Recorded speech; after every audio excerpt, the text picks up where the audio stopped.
Gym training ನೆಪದಲ್ಲಿ love ಜಿಹಾದ್ ಮಾಡುತ್ತಿದ್ದಾತನಿಗೆ ಬಿತ್ತು ಗೂಸ. ಸಲಿಗೆ ಬಳಸಿ ಅತ್ಯಾಚಾರ, ಗರ್ಭಪಾತಕ್ಕೆ ಒತ್ತಡ. ಹುಬ್ಬಳ್ಳಿಯ ಜಿಮ್ ಟ್ರೈನರ್ ಸಮೀರ್ ಮುಲ್ಲಾನ ವಿರುದ್ಧ ಲವ್ ಜಿಹಾದ್ ಆರೋಪ ಕೇಳಿ ಬಂದಿದ್ದು, ಆತ ಹಲವಾರು ಹಿಂದೂ ಯುವತಿಯರಿಗೆ ಅನ್ಯಾಯ ಮಾಡಿರುವ ಪ್ರಕರಣ ರಾಜ್ಯದಲ್ಲಿ ಭಾರಿ ಸುದ್ದಿ ಮಾಡ್ತಾ ಇದೆ.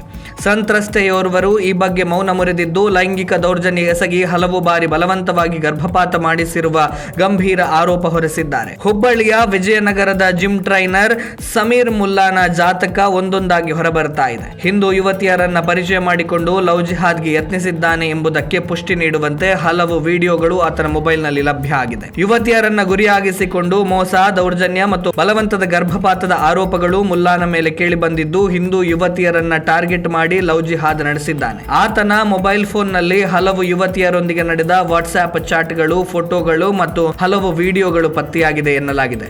ಈ ಡಿಜಿಟಲ್ ಸಾಕ್ಷ್ಯಗಳು ಪ್ರಕರಣದ ಗಂಭೀರತೆಯನ್ನು ಮತ್ತಷ್ಟು ಹೆಚ್ಚಿಸಿದೆ. ಮಾಧ್ಯಮದ ಮುಂದೆ ಬಂದಿರುವ ಸಂತ್ರಸ್ತೆಯೋರ್ವರಿಗೆ 8 ರಿಂದ 10 ಬಾರಿ ಗರ್ಭ ನಿರೋಧಕ ಮಾತ್ರೆ ನೀಡಿ ಗರ್ಭಪಾತ ಮಾಡಿಸಿರುವುದು, ಆಕೆಯ ಮೇಲೆ ಹಲವು ಬಾರಿ ಲೈಂಗಿಕ ದೌರ್ಜನ್ಯ ಎಸಗಿರುವುದಕ್ಕೆ ಸಾಕ್ಷಿಯಾಗಿದೆ. ಸಮೀರ್ ಮುಲ್ಲಾಗೆ ಹಿಂದೂ ಯುವತಿಯರನ್ನ ಪರಿಚಯ ಮಾಡಿಸುತ್ತಿದ್ದವರಲ್ಲಿ ಆತನ ಸಹೋದರಿಯ ಪಾತ್ರ ಇದೆ ಎಂಬ ಆರೋಪ ಕೇಳಿ ಬಂದಿದೆ. ಸಮೀರ್ನ ಸಹೋದರಿ ತೈಸಿಮ್ ಮುಲ್ಲಾ ಎಂಬಾಕೆ ತನ್ನ ಪರಿಚಯದ ಯುವತಿಯರನ್ನ ಅಣ್ಣನಿಗೆ ಪರಿಚಯಿಸುತ್ತಿದ್ದಳು ಎನ್ನಲಾಗಿದೆ. ಸಂತ್ರಸ್ತೆಯನ್ನು ಕೂಡ ಆತನ ಸಹೋದರಿಯೇ ಪರಿಚಯ ಮಾಡಿಕೊಟ್ಟಿದ್ದು ಎಂದು ತನಿಖೆ ವೇಳೆ ತಿಳಿದು ಬಂದಿದೆ.